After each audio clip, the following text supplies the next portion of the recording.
عزیز دوستو، اللہ تعالیٰ نے قرآن حکیم میں نبی پاک صلی اللہ علیہ وسلم کی عظمتوں کو، شانوں کو اور بلندیوں کو بیان فرمایا، اور حضور کی مختلف صفات کا تذکرہ فرمایا۔ قرآن پاک میں ارشاد فرمایا کہ یا ایھا النبی انا ارسلناک شاہدا ومبشرا ونذیرا، اے غیب کی خبریں دینے والے محبوب علیہ السلام، ہم نے آپ کو گواہ بنایا ہے، خوشخبری دینے والا بنایا ہے اور ڈر سنانے والا بنایا۔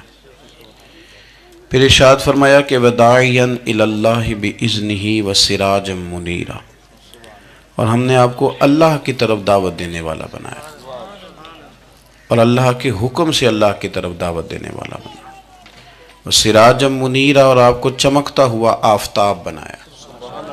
نبی پاک صلی اللہ علیہ وسلم کی ہر شان ہی وراء الورا ہے، لیکن یہ جو حضور کی صفت مبارکہ ہے نا، داعیا الی اللہ کی، کہ حضور لوگوں کو اللہ کی جانب دعوت دیتے۔ نبی پاک صلی اللہ تعالی علیہ وسلم بندوں کا اپنے رب سے رشتہ جوڑتے، گھبرائے ہوئے لوگوں کو، پریشان لوگوں کو، اور جو لوگ سمجھتے تھے کہ شاید ہم کوئی دنیا کے کمزور لوگ ہیں اور یہ مالدار اور یہ اقتدار والا آدمی ہی بڑا ہے، ان سب کو حضور نے مایوسیوں سے نکالا، اور اللہ کے رسول صلی اللہ علیہ وسلم نے یہ سبق پڑھایا کہ تم سب حضرت آدم کی اولاد ہو۔ عربی کو اجمی پر، گھورے کو کالے پر کوئی فضیلت حاصل نہیں۔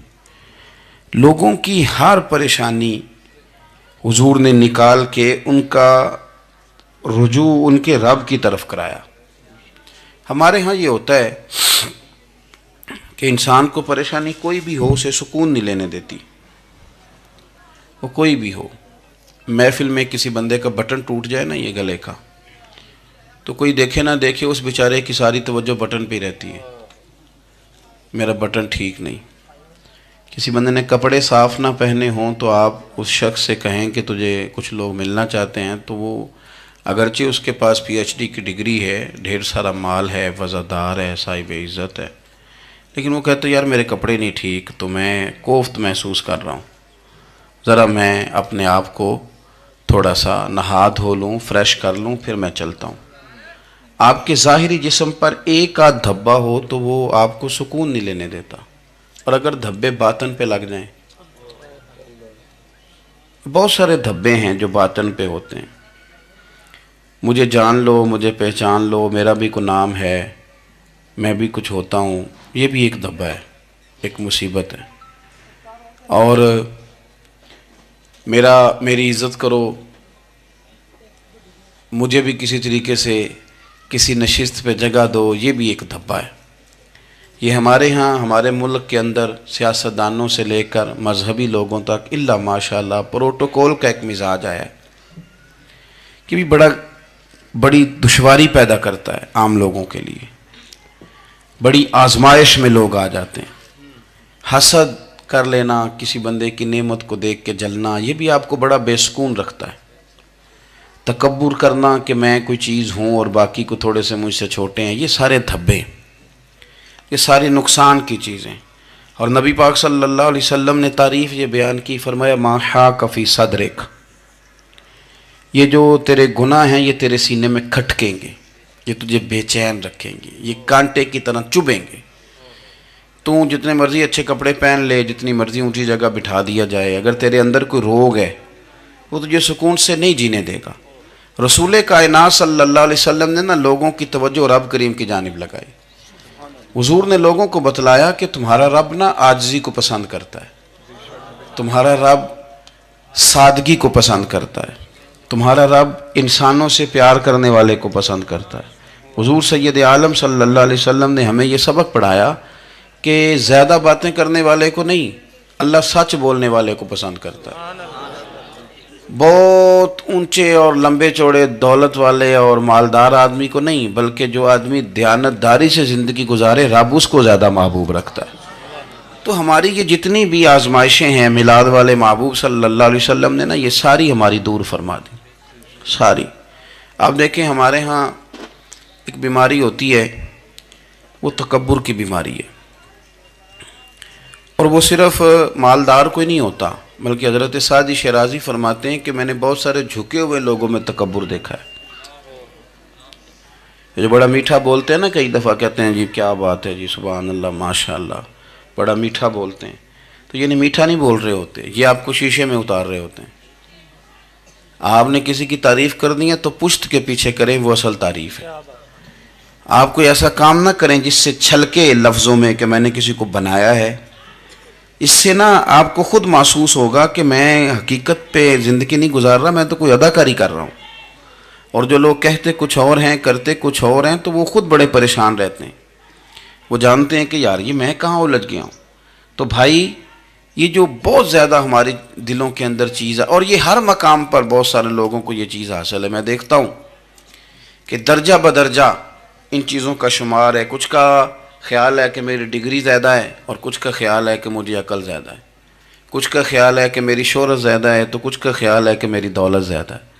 آہستہ آہستہ وہ الجھاؤ پیدا ہوتا ہے، کسی کا کچھ نہیں جاتا، وہ خود آدمی بے چین رہتا ہے۔ حال دیکھیں نا، یہ میری طرح کو کوئی بندہ آ جائے نا محفل میں، جس کو عادت ہے اسٹیج پہ بیٹھنے کی، اچھے لوگوں کی، بزرگوں کی، سادات کی بات نہیں کرتا، تو اس کو کبھی بیچارے کو پیچھے بیٹھنا پڑ جائے نا، تو وہ گردن اونچی کر کر کے نقیب محفل کو دکھاتا ہے کہ میں آ گیا، کسی طریقے مینوں بھی ساتھ لے کے، بے چین رہتا ہے۔ اور اگر اسے سکون حاصل ہو کہ بھئی حضور کی محفل میں بیٹھنا ہے، جہاں جگہ مل گئی وہیں پہ ٹھیک ہوں، اور وہ سکون کے ساتھ، دیکھو اس محفل کا مہمان خصوصی میں نہیں،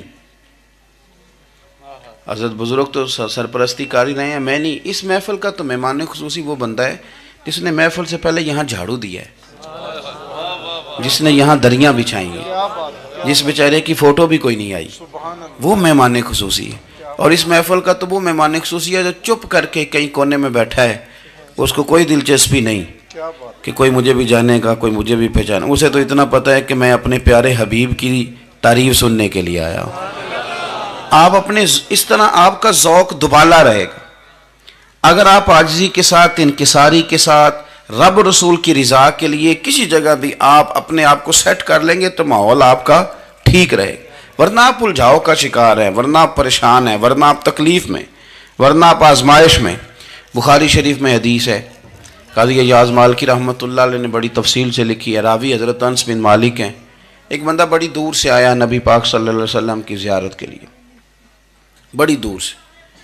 عرب کے جو سردار ہوتے تھے ان کے بڑے ناز نخرے ہوتے تھے، وہ خیر آج بھی ہیں، پروٹوکول کا ماحول آج بھی، یعنی وزیر صاحب کے آگے دو چار گاڑیاں نہ ہوں تو ان کو مزہ ہی نہیں آتا، پولیس والے آگے پیچھے بھاگیں تو، حالانکہ ان کو نہیں پتا کہ جو پولیس والے آگے پیچھے بھاگ رہے ہیں نا، یہ حکومت بدلی تو گرفتار کرنے بھی انہوں نے ہی آنا ہے، لیکن وہ بڑا مزہ آتا ہے جب لوگ گاڑی کے پیچھے بھاگتے ہیں۔ کیا بات ہے جناب، بڑی بات۔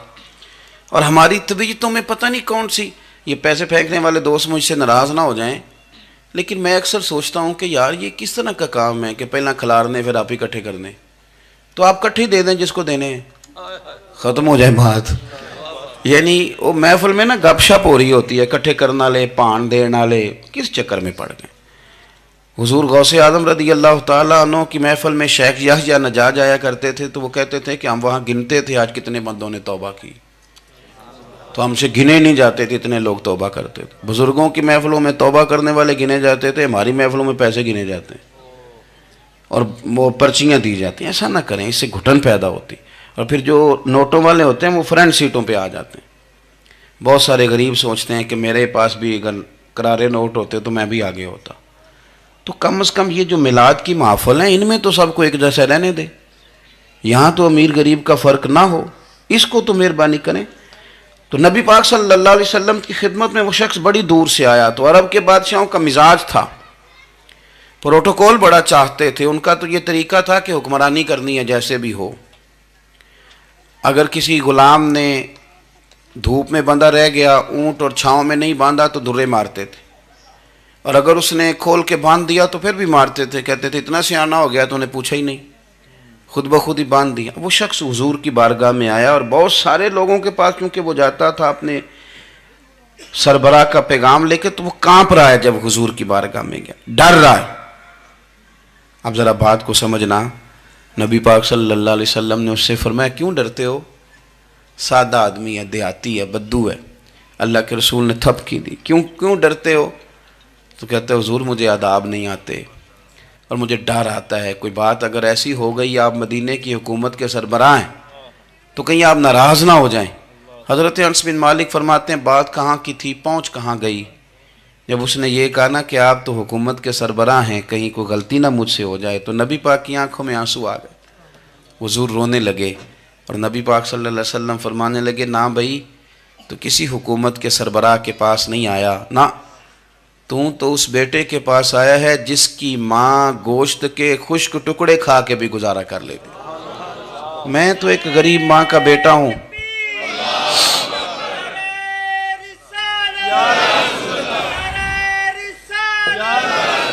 بھائی اگر آپ کا یہ ذوق بن جائے، دیکھو نا آج تو لوگ بھول جاتے ہیں نا، کپڑے بدل لیتے ہیں تو وہ سمجھتے ہیں کہ شاید سارا کچھ ہی بدل گیا، یعنی گاؤں سے آ کر پڑھنے والے بھول ہی گئے ہیں کہ کس کی ماں نے کتنا زیور بیچا تھا۔ لوگ بھول جاتے ہیں چیزوں کو، اپنے ماضی کو یاد رکھیں، آپ لوگوں کے ساتھ پیار کریں، آپ لوگوں کو موقع دیں، آپ تھوڑی سی اور کوشش کریں اس شخص تک جانے کی جو آپ کو مایوس نظر آ رہا ہے، پریشان نظر آ رہا ہے۔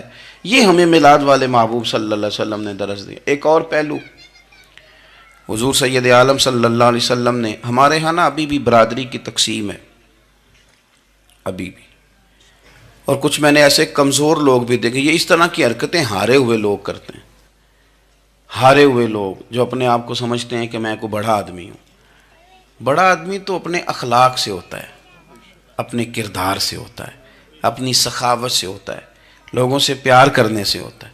باقی یہ کہ بیٹھ کے کہانی سنانا کہ میں بڑا کچھ کرتا ہوں، تو جو کچھ کرتا ہوتا ہے اسے سنانے کی کوئی ضرورت ہے؟ ایک اور بہت سارے لوگ آپ تعزیت کرنے جائیں نا والد کے انتقال کے بعد، تو ان بیچاروں کو بتانا پڑتا ہے کہ ابا جی میرے بغیر دوائی نہیں کھاتے تھے۔ تو میں کہتا ہوں اگر تیرے بغیر نہیں کھاتے تھے پھر بتانے کی ضرورت نہیں، پھر تو سارے گاؤں کو پتا ہوگا کہ تیرے بغیر نہیں کھاتے تھے، اور اگر کوئی دال میں کالا ہے تو پھر تیری وضاحت کوئی بندہ قبول نہیں کرے گا۔ تو آپ کو بتانا کیوں پڑ رہا ہے، اور آپ بار بار اس بات کا ذکر کیوں کر رہے ہیں کہ ہم بہت بڑے قبیلے کے ہیں؟ صاحب اگر آپ بڑے قبیلے کے ہیں تو پتہ ہوگا سارے علاقے کو آپ کتنا لوگوں کا خیال کرتے ہیں، آپ کس قدر محبت کرتے ہیں، آپ کا انداز کریمانہ کس طرح کا، پھر آپ کو بتانے کی کوئی ضرورت نہیں ہوتی، پھر خود بخود خبر ہوتی ہے۔ حضرت سیدنا ابو ذر غفاری رضی اللہ تعالیٰ عنہ، قبیلہ بنو غفار ایک بڑی شاخ تھی قبیلوں میں سے، جو لوگ اس زمانے میں مالدار قبیلوں سے تعلق رکھتے تھے ان میں سے ایک بڑا نام تھا۔ ساری زندگی چودراہٹ کی، لیکن میلاد ایک انقلاب کا نام ہے۔ میں میلاد منانے والے دوستوں سے گزارش کرتا ہوں کہ آپ ہر سال میلاد منائیں، اور ہر سال میلاد کے بعد آپ تھوڑے بدل بھی جائیں، یعنی تھوڑے سے بدل جائیں۔ کچھ لوگ کہیں یار یہ داڑھی میں نے نا 12 ربیع الاول والے دن رکھی تھی، یہ میری میلاد والی داڑھی ہے، اور داڑھی رکھیں بھی نبی پاک کی مرضی کی۔ کس کی مرضی کی؟ نہ ناراض ہو جائے جی میں ٹور چلا، بس کس مرضی کی جی؟ اپنی مرضی کے نہیں۔ داڑھی کا وزن کو نہیں ہوتا کہ پوری مٹھی رکھیں گے تو آپ کو کوئی دقت ہوگی، کوئی وزن نہیں، پوری رکھیں، جو حضور کا طریقہ مبارکہ ہے جو ہمیں ملتا ہے اس پر آپ توجہ فرمائیں۔ تو میں جو بات عرض کرنے جا رہا ہوں وہ میلاد انقلاب ہے۔ حضور سید عالم صلی اللہ علیہ وسلم کی بارگاہ میں آنے سے پہلے لوگ کچھ اور ہوتے تھے، اور یہاں سے ہو کے جاتے تھے تو پھر ان میں تبدیلی آتی تھی۔ میں سارا دن کرامتیں سناؤں نا کسی کو اپنے پیر صاحب کی، اور اپنے گھر میں بھی کہ میرے حضرت بڑے، میرے استاد بڑے، لیکن بیوی کے ساتھ اگر میں ترش لہجے میں بات کروں گا تو وہ کہے گی اے سکھاندے نے تینوں پیر صاحب، دوست کہیں گے یہ سکھاتے ہیں آپ، تو آپ کی کہانیاں نہیں چلتی، آپ کا کردار چلتا ہے۔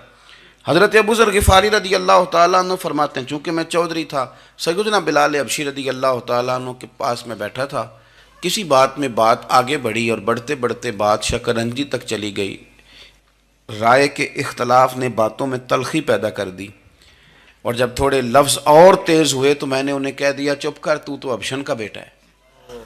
کس کے بیٹے تھے حضرت بلال؟ کہتے ہیں جب انہوں نے مجھے کہا تو میرا دل بڑا ٹوٹا، لیکن میں نے ارادہ کیا کہ میں نے حضور کی بارگاہ میں نہیں عرض کرنی ہے، اب ہر بات کی ہم حضور کی بارگاہ میں شکایت کریں۔ لیکن میں جا کے مسجد میں بیٹھا، اور جب سرکار آئے نا، ارادہ نہیں تھا کہ عرض کروں گا، لیکن حضور کا چہرہ دیکھا تو دکھ میرا خود ہی تازہ ہو گیا. رونے کا بھی تو تب ہی مزہ آتا ہے نا کوئی اپنا ملے تو. فرماتے ہیں کہ میرے آنسو نہ بغیر اختیار کے چھلک پڑے اور میں کھل کے روئے, کھل کے. قربان جاؤں محبوب کے بھی حضور نے پاس نہیں بلایا بلکہ نبی پاک اٹھ کے خود میرے پاس آئے اور مجھے کندھوں سے پکڑ کے سینے سے لگایا, اور جب میں کھل کے رو لیا تو حضور میرے آنسو پوچھنے لگے. کچھ شعر ایسے ہوتے ہیں جو کسی نے کہے ہوتے ہیں اور کہنے والا جو ہوتا ہے وہ صاحب حال ہوتا ہے, تو اس میں کچھ خوبصورتی زیادہ ہی ہو جاتی ہے. ایک پنجابی کے شاعر ہمارے گجرات میں گزرے, بزرگ تھے, ان کا ایک شعر ہے, وہ کہتے ہیں ایک واری میری آنکھیاں چوں اونا نے اتھرو پونجے سن, ایک واری میری آنکھیاں چوں اونا نے اتھرو پونجے سن, ہن تے چسکا پہ گیا رونے دا. ایک واری میری آنکھیاں چوں اونا نے اتھرو پونجے سن, ہن تے چسکا پہ گیا رونے دا, تے ہر ویلے آہو زاری دا.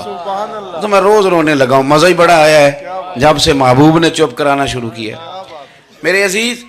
اور پھر حضرت بلال حبشی رضی اللہ تعالیٰ عنہ چونکہ حضور کے غلام تھے اور انہیں پتہ تھا کہ سرکار میری ناز برداری کرتے ہیں, حضور نے چپ کرایا. فرمایا کیوں روتے ہو؟ تو عرض کرنے لگے یا رسول اللہ صلی اللہ علیہ وسلم, اگر میں حبشن کا بیٹا ہوں تو میری تو غلطی کوئی نہیں نا, یہ تو تقسیم اللہ کی ہے نا. الذی خلقک فسواک فعدلک فی ای صورت ما شاء رکبک, جس طرح وہ چاہتا ہے, جس کو چاہتا ہے اس طرح کی اس کی صورت بنا دیتا ہے. تو مجھے حبشن کا بیٹا کہا جاتا ہے, میری غلطی کیا ہے؟ حضرت بلال نے بھی نہیں بتایا کس نے کہا ہے, لیکن نبی پاک صلی اللہ علیہ وسلم نے کیا فرمایا.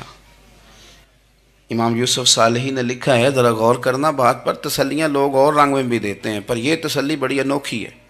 حضور فرمانے لگے بلال اگر تو حبشن کا بیٹا ہے تو پریشان کیوں ہوتا ہے؟ کالے رنگ والی ماں کا بیٹا ہے تو پریشان کیوں ہوتا ہے اگر تیری والدہ کا رنگ کالا ہے تو؟ عرض کی حضور آپ کیا فرمانا چاہتے ہیں؟ تو سرکار فرمانے لگے میں دو ماؤں کا بیٹا ہوں, ایک جناب آمنہ جنہوں نے مجھے پیدا کیا اور ایک حضرت ام ایمن جنہوں نے میری پرورش کی, مجھے بڑا کیا.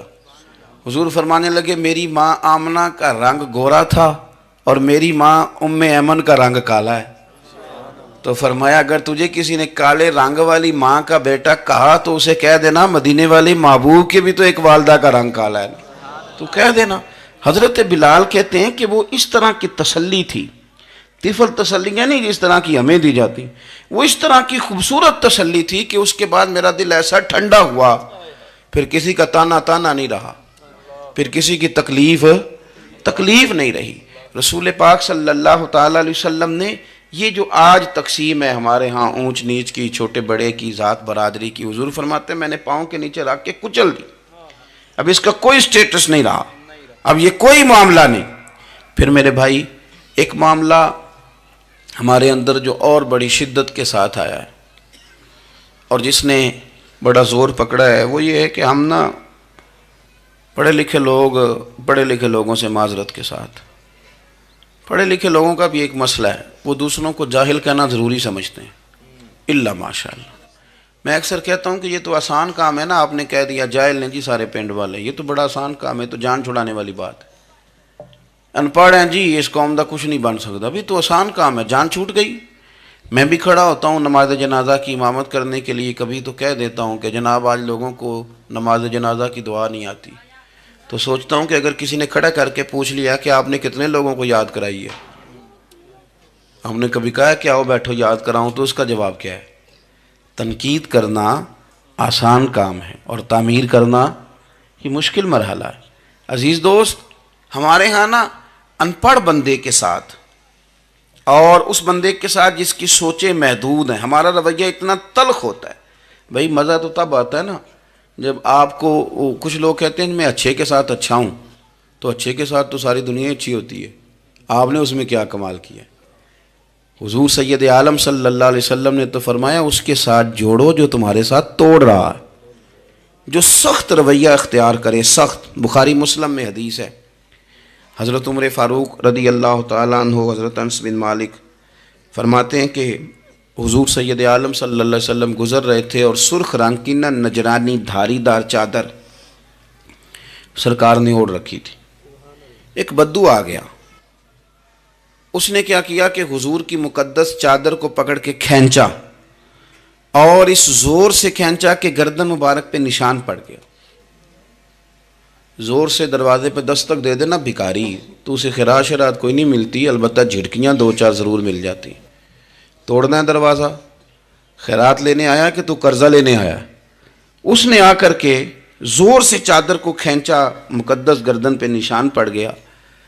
سرکار نے رخ انور پھیرا، کہتا پتہ کیا ہے، میں غریب آدمی ہوں، کچھ مانگنے آیا ہوں۔ بھئی تو گلے میں چادر ڈال کے مانگے گا؟ لیکن یہ آپ کا کمال ہے۔ یہاں اب آپ کے علم کا، آپ کے حوصلے کا، ظرف کا پتہ چلتا ہے۔ کھینچی چادر، کچھ مانگنے آیا ہوں، اور صحیح بخاری کے لفظ یہ ہیں کہ فَالْتَفَتَ إِلَيْهِ فَضَحِكَ، جب محبوب نے اس کی طرف توجہ کی، اس کی بات سنی، اس نے گلے میں چادر ڈال کے کھینچا ہے، نشان ڈال دیا ہے، لیکن جب حضور نے توجہ کی تو فَضَحِكَ، نبی پاک نے مسکرانا شروع کر دیا۔ حضور مسکرائے، یعنی چادر ڈال کر کھینچنے والے، اور یہ چیز آپ کو بڑا کر دے گی۔ آپ یقین کریں، آپ کو کسی نے برا کہا تو آپ نے ڈبل برا کہا تو آپ تانگ ہوں گے۔ ہنڈیا جب جلتی ہے تو اس کے کندھے، ابلتی ہے تو اس کے کندھے جل جاتے ہیں۔ آپ کسی کو اینٹ کا جواب پتھر سے دے کے پریشان ہوں گے، لیکن اگر آپ نے کہہ دیا نا چل یار موج کر، ہور کر لے دو گلا، اور آپ ہنسیں، یہ بڑی پاکیزہ سزا ہے دشمن کے لیے، بڑی صاف ستھری۔ جتن جتن تے ہر کوئی کھیڑے، ہارن کھیڑ فقیرہ، جتن جتن تے سارے لوگ کر دینا کام جتنے آلہ، میں نے جیتنا ہے۔ تو درویش کہتے ہیں جتن جتن تے ہر کوئی کھیڑے، تو ہارن کھیڑ فقیرہ، اوہ جتن دا مل کوڈی پیندائی، ہارن دا مل ہیرا، ہارن دا مل ہیرا۔ کبھی کبھی ارادہ کریں چل کوئی بات نہیں، کر لے یار، پھر کیا ہے۔ اور یہ کام آئے گی چیز بہت زیادہ۔ حضور صلی اللہ علیہ وسلم سے کہنے لگا کچھ مانگنے آیا ہوں، تو اب حضور نے کیا فرمایا؟ فرمایا ایک دو چار بکریاں نہیں، دو پہاڑیوں کے درمیان جو ریوڑ ہے نا بکریوں کا، اجڑ، فرمایا سارے اس کو دے دو۔ اب اس نے وہاں تو کوئی جملہ نہیں کہا، گھر چلا گیا اپنے گاؤں قبیلے، اور وہاں جا کے لوگوں سے کہنے لگا سارے ادھر بیٹھے ہو، جاؤ دوڑ جاؤ مدینے جا کے مصطفیٰ کا کلمہ پڑھو۔ کہنے لگے وہ تو اتنا دیتے ہیں کہ غربت کا ڈر بھی دور ہو جاتا ہے۔ تو نبی پاک صلی اللہ علیہ وسلم کا ان لوگوں کے ساتھ جو ان پڑھ ہیں، جو ساتھ ہیں، آج ہمارے بچے اپنے ابا جی کو بھی کہہ دیتے ہیں تسی پڑھے نہیں، ان دور بدل گیا ہے۔ میں ایک شادی کی تقریب میں جا رہا تھا، میرے آگے آگے والد صاحب کو بیٹا سمجھا رہا ہے، کہتے ابا جی ہن نہ اتھے جا کے نہ مٹھے چولاں تے سالن پا کے نہ کھایا جی، بندہ ماڑا لگتا ہے۔ میرا پیار تھا اس خاندان سے، میں نے اس بچے کو تھپکی دے کے کہا، میں کہا پتر تو ذرا لیٹ ہو گیا، جلدی ہوندہ تے نہ سارے سیانے ہونا سی۔ یہ ہمارے بچے اب بجائے اس کے کہ وہ قائل کریں، کتنا آپ نے غلط جملہ کہا کہ ابا جی آپ پڑھے ہی نہیں، آپ نے کتنی غلط بات کر دی۔ امام اعظم ابو حنیفہ رحمۃ اللہ علیہ کا ایک شاگرد تھا، وہ تقریر اچھی کرتا تھا، تو امام صاحب رحمۃ اللہ علیہ کی والدہ فرمایا کرتی ہیں ابو حنیفہ جا اس سے جا کے یہ مسئلہ پوچھ کے آ۔ تو امام صاحب فرماتے ہیں اماں میں نہ بتا دوں، تو اماں کہتی تو تے بچہ تینوں کی پتہ ہوئے، حالانکہ وہ شاگرد ہے۔ تو امام صاحب پھر اس کے پاس جاتے، اس کو جا کہتے اس سوال کا جواب، تو کہتا استاد جی مجھے کیا پتہ ہے، آپ کو پتہ ہے ان مسئلوں کا؟ تو آپ فرماتے یہ میں پہلے تجھے بتاتا ہوں اس کا جواب، پھر تو مجھے بتا، اور پھر میں تیرا نام لے کے اپنی اماں کو مطمئن کروں گا۔ اس لیے کہ ماں باپ کو دلائل نہیں دیے جاتے، انہیں راضی کیا جاتا ہے۔ اور میں بچوں سے گزارش کروں گا ابا جی کو پیسے بھی دیں، اماں جی کے وہ کپڑے بھی لے کے دیں، لیکن ضروری یہ ہے کہ ان کو وقت دیں، ان کے پاس بیٹھیں، ان سے مشورہ کریں، ان کو آپ کے وقت کی ضرورت ہے۔ بڑھاپے میں اس طرح کا ماحول نہ بنا دیں کہ وہ ایک کونے میں بیٹھے ہیں، کوئی پوچھتا ہی نہیں، اس طرح نہ کریں۔ ہم تو اس طرح والدین سے رویہ کرتے ہیں جیسے MBBS ڈاکٹر رات کو وارڈ میں آتا ہے اور دو تین اس کے ساتھ سٹاف کے لوگ ہوتے ہیں، اور وہ کہتا ہے دوائی کھا لی ہے، طبیعت اب کیسی ہے، بلڈ پریشر ٹھیک ہے، یہ میں نے دوائی بدل دی ہے۔ یہ کیا رویہ ہو؟ آپ ان کو وقت دیں۔ وہ جس طرح آپ چھوٹے تھے تو وہ لاڈ لڑاتے تھے، پیار کرتے تھے، آپ بھی تھوڑا قریب بیٹھیں، اور آپ دیکھیں آپ کو اللہ تعالیٰ اس کی برکت سے کتنی رحمتیں عطا فرماتے۔ تو کسی کو جاہل کہنا، ان پڑھ کہہ دینا۔ ایک حدیث اور سن لیں، بات کو ختم کرتا ہوں۔ اس کو قاضی ایاز رحمۃ اللہ علیہ نے شفا شریف میں لکھا ہے۔ ایک بدو حضور کی بارگاہ میں آیا اور اس نے آ کے کچھ مانگا، اللہ کے پیارے حبیب صلی اللہ علیہ وسلم کی بارگاہ میں مانگا جہاں ایک مانگنے پر دریا بہا دیے جاتے ہیں۔ دریا بہا دیے ہیں، در بے بہا دیے۔ یہ در الگ ہے اور بے بہا الگ ہے، پھر یہ شعر صحیح سمجھ میں آئے گا آپ۔ تو حضور سید عالم صلی اللہ علیہ وسلم تو جس کو دیتے تھے پھر اس کی کئی نسلیں کھاتی تھی، ختم نہیں ہوتا تھا۔ اس نے بھی کچھ مانگا، حضور نے کچھ دیا، لیکن ابھی اسے آداب نہیں نہ آتے تھے۔ پہلے آداب سکھائیں پھر کسی کو بے ادب کہیں، لیکن بغیر آداب سکھائے لوگ لوگوں کو بے ادب کہہ دیتے، یہ انداز ٹھیک نہیں۔ اس نے کچھ مانگا، حضور نے دیا، چونکہ آداب نہیں آتے تھے، نہ آشنا تھا، تو کہنے لگا معاذ اللہ ثم معاذ اللہ نقل کفر کفر نہ باشد۔ کہنے لگا میں تو بڑی تعریف سن کے آیا تھا، آپ نے تو کچھ بھی نہیں دیا۔ حضرت عمر فاروق نے تلوار نکال لی، فرمایا اس بے ادب کی گردن اڑاؤں گا۔ حضور نے فرمایا عمر ٹھہر جا ذرا، جلدی نہ کر۔ سرکار اسے گھر لے گئے، جتنا دیا تھا نا اس سے ڈبل دیا، پھر جتنا ہو گیا تھا اس سے بھی ڈبل دیا۔ تیسری دفعہ حضور دینے لگے تو کہنے لگا یا رسول اللہ بس کریں، میں نے تو طوفان کے اندر بھی ہوا اتنی تیز نہیں چلتے دیکھی جتنی آپ کی سخاوت تیز چلتی ہے۔ کریم رسول صلی اللہ تعالی علیہ وسلم نے فرمایا یہی بات باہر جا کے میرے صحابہ سے بھی کہہ دو گے؟ حضور کہہ دوں گا۔ فرمایا جب تم نے کہا تھا نا نہیں دیتے تو ان کے دل ٹوٹ گئے، جب تم کہو گے نا بڑا دیتے ہیں تو ان کے کلیجے ٹھنڈے ہو جائیں گے۔ وہ باہر آیا، آ کر کے کہنے لگا میرے رسول پاک علیہ السلام کے مقدس غلاموں، میں نے تو طوفان میں بھی ہوا اتنی تیز نہیں دیکھی جتنی کریم کی سخاوت تیز ہے۔ پیارے حبیب صلی اللہ تعالیٰ علیہ وسلم تو کمال کر دیتے ہیں۔ اب صحابہ خوش ہو گئے۔ میرے نبی پاک صلی اللہ علیہ وسلم نے ہماری تربیت فرمائی کہ ہم نے کس طرح کا رویہ ایسے لوگوں کے ساتھ اختیار کرنا ہے۔ حضور فرمانے لگے عمر اگر تم اس سے پہلے قتل کر دیتے جو اس نے کہا تھا تو یہ دوزخ میں جاتا، اور اب جو کہہ رہا ہے اس پر مرے گا تو رب اسے جنت عطا فرمائے گا۔ حضور فرمانے لگے عمر میری اور تمہاری یعنی میری اور میری امت کی مثال اس آدمی کی مثال کی طرح جس کی اونٹنی بھاگ گئی تھی، ناک سے نکیل نکل گئی تھی۔ بہت سارے لوگ آئے اسے پکڑنے کے لیے، ہاتھوں میں نیزے تھے، ڈنڈے تھے، تلواریں تھیں، پر وہ کسی کے قابو نہ آئی، زخمی ہو گئی پر کسی کے قابو نہ آئی۔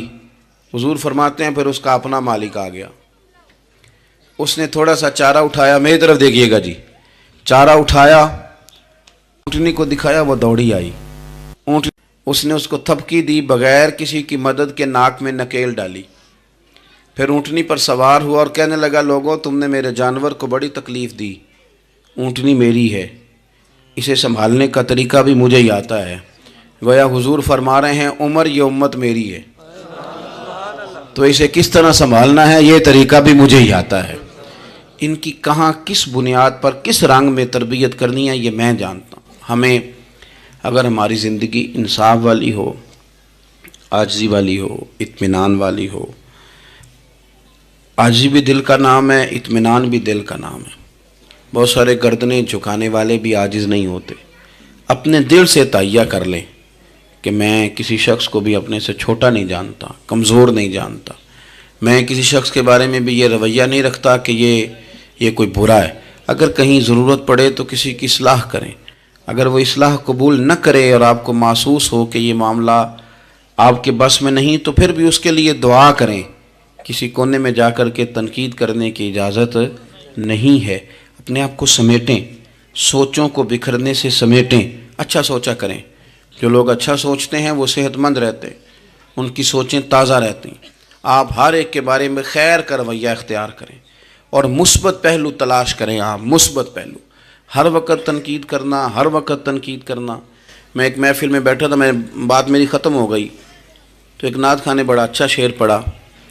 ہم بڑی اس بات کی تردید کرتے رہتے ہیں کہ یہ طے کر کے اور پیسے لے کے اور یہ نہیں کرنی چاہیے چیزیں، لیکن یہ کہ یہ غلطی کس کی ہے؟ یہ اس عوام کی غلطی ہے جو ریٹ بناتی ہے، چیزیں خریدتی ہے۔ جو چیزیں آپ خریدیں گے نہیں بکیں گی بھی نہیں مارکیٹ میں، آپ خریدتے ہیں تو کوئی بکتا ہے نا۔ میری بات کی سمجھ آ رہی ہے؟ تو ہم یہ سارا کچھ ڈال دیتے ہیں۔ اب کیا ہوتا ہے کہ اتنی سونی محفل سجی ہوئی ہے لیکن اس میں بیٹھ کر لوگ حضور کی تعریف سننے کی بجائے یہ کہہ رہے ہیں اس نے 40,000 لیا ہے۔ تو آپ یہ اندازہ کریں کہ وہ جو بات ہمیں اس وقت مدینہ شریف لے کے جاتی، ہمارا عشق رسول تازہ کرتی، تو ہم نے وہاں کیا گھٹن پیدا کر دی یہ کہانیاں چھیڑ کے۔ کیوں دیتے ہیں آپ پیسے؟ کیوں اس طرح کے ریٹ آپ بناتے ہیں؟ پہلے آپ بناتے ہیں پھر اس کے بعد آپ تنقید کرتے ہیں۔ اب دیکھیں میں بھی بیٹھا تھا تو اس نے بڑا خوبصورت شعر پڑھا اور بڑی مزیدار بات کی، بڑا مزہ آیا. تو میں نے ساتھ والے سے کہا یار آج بڑے دنوں کے بعد سرور آیا. تو کہنے لگا نہیں 40,000 لے آ دے.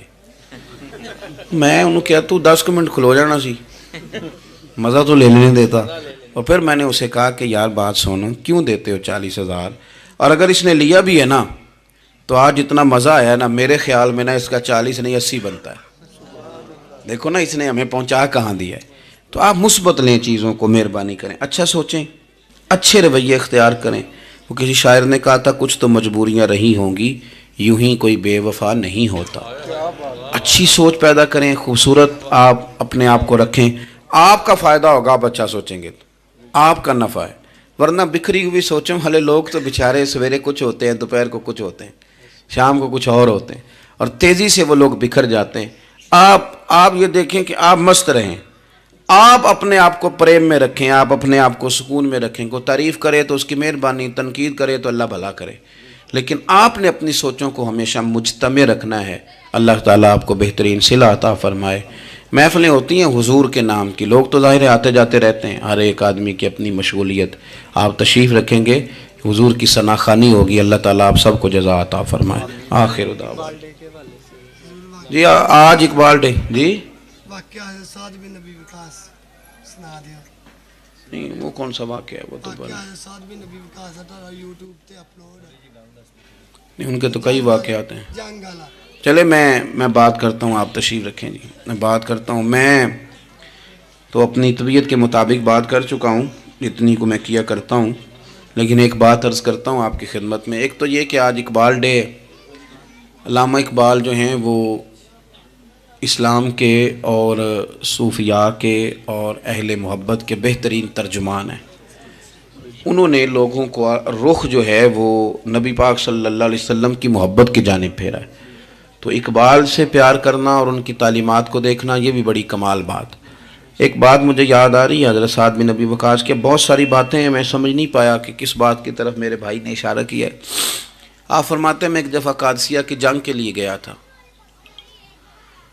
تو اس بادشاہ جس سے ہماری جنگ تھی اس کے بارے میں معروف تھا کہ تاج بڑا قیمتی پہنتا ہے. ہوتے ہیں نا جی، ہمارے ملک میں بھی کچھ بادشاہ ایسے ہیں جو 6-6 کروڑ کی گھڑی پہن لیتے ہیں. حالانکہ آپ جتنا مرضی مہنگا جوڑا پہن لے، اب تعریف کوئی بھی نہیں کرتا. اب ختم ہو گیا دور، اب سارے وراء الورا. اب ہر بندے کی ڈیزائننگ بڑی شاندار ہے، جس کو بھی چھیڑ دیں. تو وہ تاج بڑا قیمتی پہنتا تھا، ہیرے لگائے ہوئے تھے. حضرت سعد بن نبی وقاص رضی اللہ تعالیٰ عنہ نے لوگوں سے کہا کہ اس کے تاج کا خیال رکھنا، مل گیا تو مال غنیمت میں فائدہ ہوگا. جنگ ہوئی شام کو، تاج اس کا کہیں ریت میں کھو گیا. لوگوں نے کچھ دیر ڈھونڈا، بادشاہ قتل ہو گیا، ملا نہیں.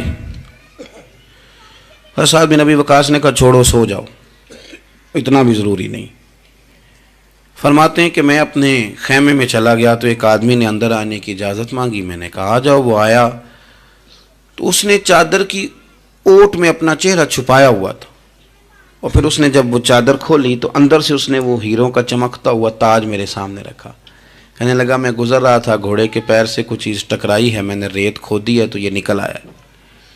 تو آپ فرماتے ہیں میں نے اسے کہا یار تو غریب آدمی لگتا ہے، تیرے کپڑے بتاتے ہیں. دامان توکل کی یہ خوبی ہے کہ اس پر پیوند لگے ہوتے ہیں پر دھبے نہیں ہوتے. تو غریب آدمی لگتا ہے. اس نے کہا جی میں جب آیا تھا تو بچوں کے لیے شام کا کھانا تھا، کسی پڑوسی سے ادھار کی گزارش کر آیا تھا، لوٹ کے جاؤں گا تو اللہ خیر کرے. آپ فرماتے ہیں کہ وہ رکھ کے نا غریب آدمی، اتنی دیانتداری، اتنا اخلاص، چہرہ بھی چھپایا ہوا. جب اس نے رخ پھیرا تو میں نے اسے کہا میاں نام ہی بتا دو، باپ کا نام اور قبیلے کا نام ہی بتا دو. کیسے اس نے رخ نہیں پھیرا، ادھر ہی چہرہ رکھا دروازے کی جانب. کہنے لگا حضور یہ کام میں نے آپ کے لیے نہیں کیا، یہ دیانتداری اور اخلاص میں نے آپ کے لیے یا شہرت کے لیے یا لوگوں کو بتانے کے لیے نہیں کیا. جس رب و رسول کے لیے میں نے یہ کام کیا ہے نا، وہ میرا نام بھی جانتے ہیں، باپ کا نام بھی جانتے ہیں اور قبیلہ بھی جانتے ہیں. انہیں پتہ ہے میں نے اللہ کی رضا کے لیے کیا ہے. تو جن کے لیے کیا ہے انہیں میری اس بات کی خبر ہے. اس لیے حضور نے فرمایا کہ اللہ نہ تمہاری جیب دیکھتا ہے نہ چہرہ دیکھتا ہے، وَلَٰكِن يَنْظُرُ إِلَىٰ قُلُوبِكُمْ، وہ جب دیکھتا ہے تمہارے دل دیکھتا ہے.